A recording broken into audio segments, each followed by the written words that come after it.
Assalamualaikum warahmatullahi wabarakatuh. Bersama Saifullah, hari ini baru saja selesai penutupan Konferensi Besar Nahdlatul Ulama dan telah ada keputusan-keputusan penting dari PBNU. Bersama saya ada Wakil Ketua Umum PBNU dan juga Ketua Steering Komite Konbes dengan Kiai Haji Amin Said Usti. Assalamualaikum Mas Amin, gimana kabarnya? Alhamdulillah baik. Mas, tadi ada keputusan-keputusan penting dari Konbes ini, bisa dijelaskan keputusan-keputusan apa saja dan apa dampaknya bagi transformasi organisasi ke depan? Sebagaimana kewenangan Konbes yang diatur di dalam anggaran dasar dan anggaran rumah tangga, bahwa konferensi besar itu adalah merupakan forum permusyawaratan tertinggi kedua di bawah muktamar, yang salah satu kewenangannya adalah memutuskan berbagai peraturan perkumpulan. Nah, pada konferensi besar Nahdlatul Ulama tahun 2024 kali ini ada 2 peraturan perkumpulan baru yang tadi disahkan dan ada beberapa revisi terhadap peraturan perkumpulan lama untuk perbaikan dan penyempurnaan.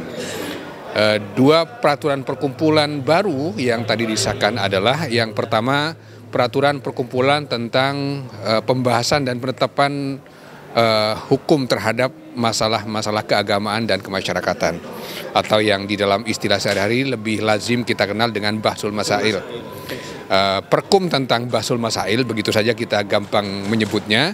Ini adalah satu perkum baru yang mengatur tentang bagaimana Bahsul Masail itu diselenggarakan dan standar-standar yang harus diterapkan, serta kewenangan-kewenangan kepengurusan mana saja yang bisa menyelenggarakan Bahsul Masail dan ruang lingkup hukum seluas apa yang bisa dibahas di Bahsul Masail di masing-masing tingkatan.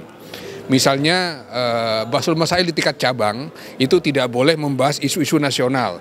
Nah, karena nanti akan semrawut kalau setiap cabang membahas isu-isu nasional di tingkat masing-masing. Belum lagi kalau misalnya keputusan di cabang yang satu dengan yang lain itu tidak sinkron, ya. Itu perkum yang pertama. Kemudian perkum yang kedua yang juga diputuskan di dalam Konbes hari ini adalah perkum tentang fasilitas kesehatan Nahdlatul Ulama, atau perkum yang mengatur tentang rumah sakit dan klinik-klinik Nahdlatul Ulama. Ini juga merupakan salah satu perkum yang sangat penting karena pertumbuhan rumah sakit, klinik-klinik dan fasilitas kesehatan lainnya di lingkungan Nahdlatul Ulama itu semakin tumbuh subur, berkembang dengan sangat cepat, dan itu perlu pengaturan-pengaturan yang ketat dan rigid agar fasilitas kesehatan itu bisa terjamin kualitasnya, itu yang pertama. Dan yang kedua juga bisa terjangkau biayanya oleh warga Nahdien. Nah, perkum ini mengatur mengenai hal itu berupa prinsip-prinsip umum yang nanti secara detail akan diatur lebih lanjut dalam bentuk peraturan pengurus besar Nahdlatul Ulama. Kemudian selain 2 perkum baru yang diputuskan tadi, ada beberapa perkum lama yang dilakukan revisi atau perbaikan-perbaikan. Antara lain perkum mengenai kaderisasi misalnya. Di dalam revisi ini ada mandat kepada pengurus besar untuk membentuk badan pengkaderan atau badan kaderisasi.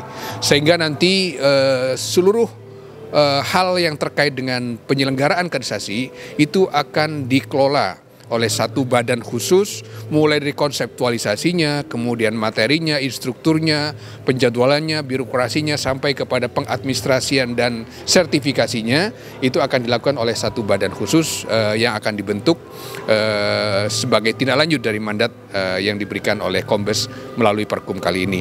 Di samping itu juga ada beberapa perkum lama yang sifatnya teknis administratif keorganisasian yang juga dilakukan revisi dan perbaikan di dalam Konbes kita kali ini.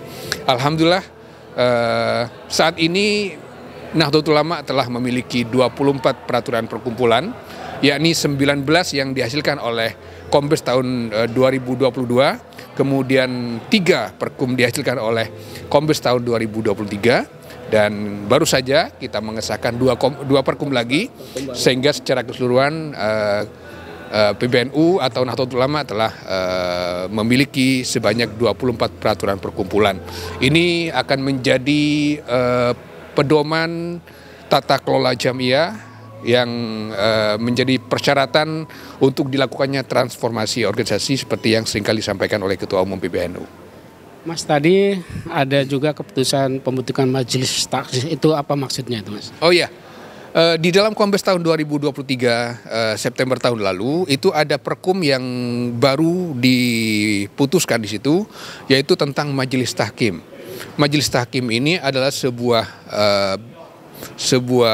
institusi yang bersifat tetap dan diberikan kewenangan oleh perkum untuk memeriksa, mengadili dan memutus perselisihan internal di lingkungan Nahdlatul Ulama.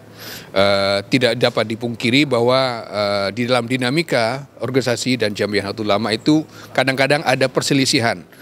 Ada dinamika yang kemudian eskalasinya bisa menjadi perselisihan atau bahkan konflik yang tentu saja kita harus memiliki mekanisme bagaimana cara menyelesaikannya agar jangan sampai berlarut-larut dan jangan kemudian dibawa-bawa ke ranah pengadilan umum atau pengadilan administrasi.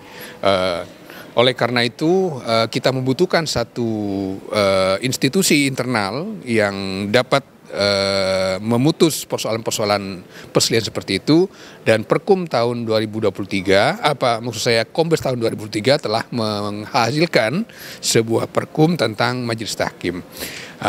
Alhamdulillah PBNU telah menindaklanjuti Perkum itu dan telah membentuk majelis tahkim dengan susunan yang tadi SK-nya telah dibacakan di dalam forum Kombes ini, di mana Rois Am bertindak selaku ketua sekaligus anggota, dibantu oleh beberapa wakil ketua, anggota dan sekretaris. Majelis ini nantinya akan melaksanakan amanat dari peraturan perkumpulan untuk memeriksa, mengadili dan memutus perselisihan internal. Tapi majelis ini bersifat pasif, artinya dia akan melakukan proses persidangan manakala ada pemohonan dari pihak-pihak yang berselisih. Jadi sifatnya adalah berdasarkan permohonan. Baik, Mas Amin, terima kasih. Pemirsa TVNU di mana berada, sekian laporan dari Hotel Melia, Yogyakarta, TVNU melaporkan.